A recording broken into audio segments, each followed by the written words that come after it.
अस्सलाम वालेकुम स्टूडेंट्स, कैसे हैं आप सब लोग। और मेरे लेक्चर्स आप लोगों को कैसे लग रहे हैं।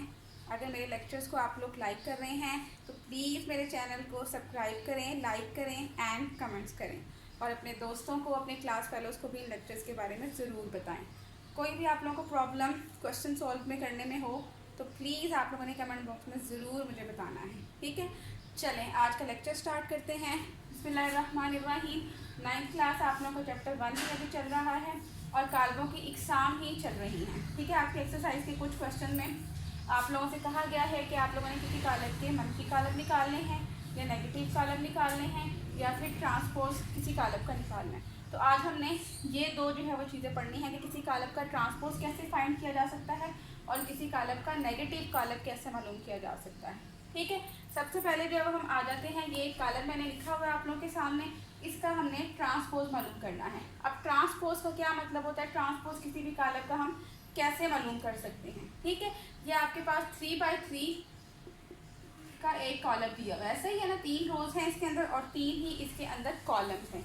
इसका हमने ट्रांसपोज निकालना है। सबसे पहला स्टेप ट्रांसपोज निकालने का, ट्रांसपोज टी से होता है तो उसका निशान टी ऐसे कालब के ऊपर आ जाता है। ऐसे ही आपके पास एक कालब है जो आपको दिया हुआ क्वेश्चन में, उसके ऊपर आपने टी लगा देना, बस बाकी सब कुछ आपने एज इट इज़ लिख देना है। पहला स्टेप तो ये है। डायरेक्ट हमने ट्रांसपोज मालूम नहीं कर लेना, आंसर डायरेक्ट नहीं लिख देना। पहले हमने टी का निशान ऊपर लिख दिया कि हम इसका क्या मालूम करने लगे हैं, ट्रांसपोज मालूम करने लगे हैं, ठीक है। 3x3 मैंने इसलिए लिखा था कि इसका ट्रांसपोज भी 3x3 कॉलम का ही आएगा, ठीक है। अब जो है वो हमने क्या मालूम करना है, ट्रांसपोज मालूम करना है। ट्रांसपोज कैसे मालूम करते हैं, आपके पास इस कालब की जो ये रोज हैं इनको आपने अब कॉलमों में लिखना शुरू करना है, ठीक है। कितनी रोज हैं, ये वाली रो 3 रोज, 3 रोज को हमने इस तरह लिखना है। समझ आ रही है आप लोग को, यानी कि कितारों को कॉलमों में तब्दील कर दी। अगर हम किसी कालब के कितारों को कॉलमों में तब्दील कर दें तो उसका क्या आ जाता है, ट्रांसपोज आ जाता है। इसी तरह से किसी बच्चे का दिल करता है तो वो कॉलमों को कितारों में तब्दील भी कर सकता है, ठीक है। दोनों काम हम कर सकते हैं, मैं दोनों काम आपको करके दिखाऊंगी। अच्छा, अब 2 1 0 ये रो में लिखा हुआ था, अब हम इसको जो है वो लिख लेते हैं कॉलम के अंदर 2 1 0, ठीक है। फिर दूसरी रो है 3 -4 और 7, इसको रो की जगह हम किस में लिख लेंगे, कॉलम में लिख लेंगे, ये आ गया। उसके बाद जो है वो तीसरी रो हमारे पास जो है इसको भी हम कॉलम में लिख लेते हैं। ये भी कोई एलिमेंट मैंने चेंज नहीं किया, पहली रो के एलिमेंट को पहले कॉलम में लिख लिया, ठीक है।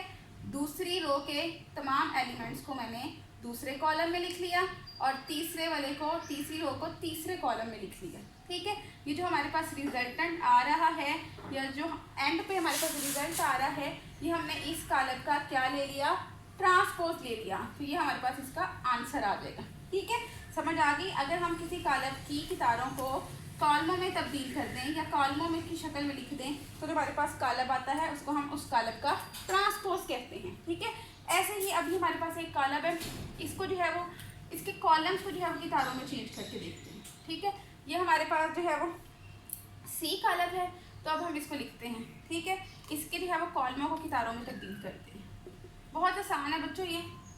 अच्छा जी, ये हमारे पास कॉलम में लिखा हुआ था 1 3 2, मैं इसको कितार में लिख रही हूँ 1 3 2। ऐसे ही 0 6 4, ये हमारे पास इस तरह एक कॉलम आ जाएगा, ठीक है। पहला स्टेप आपने हमेशा याद रखना, पहले आपने इसके ऊपर टी लिखना है, क्वेश्चन के ऊपर ही नहीं अलग से लिख के दोनों तरफ टी लिख देना है, ठीक है। और फिर इसका जो आंसर आएगा ये आपके पास आंसर आ गया। हम कॉलमों को कितारों में लिख सकते हैं तो भी जो आंसर आएगा वो ट्रांसपोज होगा, या फिर कितारों को कॉलमों में लिख सकते हैं। कोई एक काम करना है, कितारों से कॉलम या कॉलमों से कितारों में जाना है, तो जो आपके पास एंड रिजल्ट आता है उसको हम कहते हैं उस कालब का ट्रांसपोज, ठीक है। समझ आ गई, ये आपके पास ट्रांसपोज आ गया।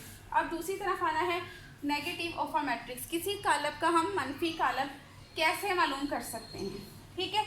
मनफी कालब के लिए हम लोगों ने जो है वो क्या करना है, सबसे पहला स्टेप, जैसे वहाँ पे जो है वो हमने टी लिखा था, यहाँ पे हमने क्या करना होता है, दोनों साइड को माइनस से मल्टीप्लाई करना होता है, ठीक है। ये हमारे पास -a इधर भी आ गया और इस कालब के साथ भी हमारे पास माइनस आ गया। Got it. ये देखिए क्या किया, मनफी कालब मालूम करने के लिए पहला स्टेप हमारे पास क्या होता है कि दोनों साइड्स को माइनस से हमने मल्टीप्लाई कर दिया, ये दोनों साइड पे हमने माइनस लिख लिया। अब इस माइनस को अंदर हम तमाम एंट्रीज से मल्टीप्लाई कर देंगे। ये माइनस ए तो ऐसे ही रहेगा, ए का मनफी कालब क्या होता है माइनस ए, ठीक है।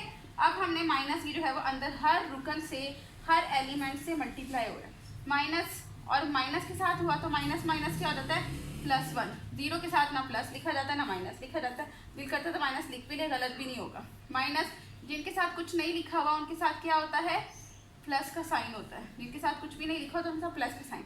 तो प्लस माइनस क्या होता है ये आप लोगों ने अलजबरा याद किया हुआ है, ठीक है। माइनस माइनस प्लस हो जाता है, प्लस माइनस माइनस हो जाता है, ठीक है। ये आपने याद रखना है, minus plus -2, minus plus -6, minus plus -4, minus minus फिर आ जाएगा +3, 0, -2 और -1, ठीक है। 0 के साथ कोई निशान ना लिखें तो कोई फ़र्क नहीं पड़ता। ऐसे ही अगर हमारा प्लस लिखने का दिल नहीं कर रहा तो हम नेक्स्ट स्टेप में प्लस को भी हटा देते हैं। माइनस को हमें लिखना पड़ता है, हमें माइनस का बताना पड़ता है कि इसके साथ कोई निशान माइनस का है। प्लस के साथ हम ना भी लिखें तो हमें पता होता है कि इसके साथ प्लस ही आना है, ठीक है।